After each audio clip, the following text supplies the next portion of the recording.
velkommen til vores nye program, Bake or Make. I dag vil vi lave en kage, hvor det eneste du skal bruge er Bake or Make bagepulver, Bake or Make skål og en Bake or Make ske.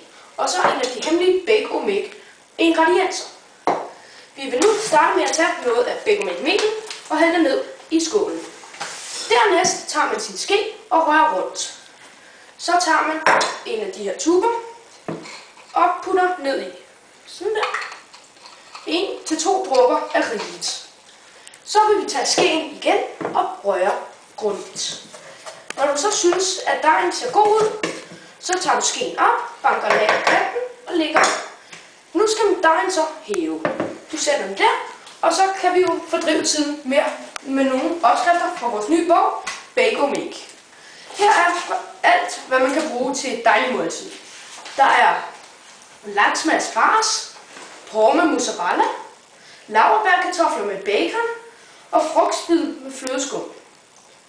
Der er tomatsalat, der er sursødsauce, der er tomat-chili-sauce, og der er fiske- og skaldyrslasagne.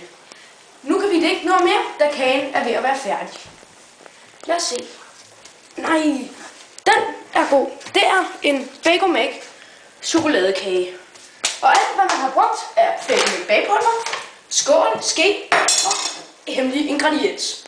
Hvis du vil have fat i de hemmelige ingredienser, skal du gå ned til din nærmeste købmand. Der vil du finde dem i alle mulige forskellige varianter. Det var så alt for i dag. Tak fordi I kiggede med.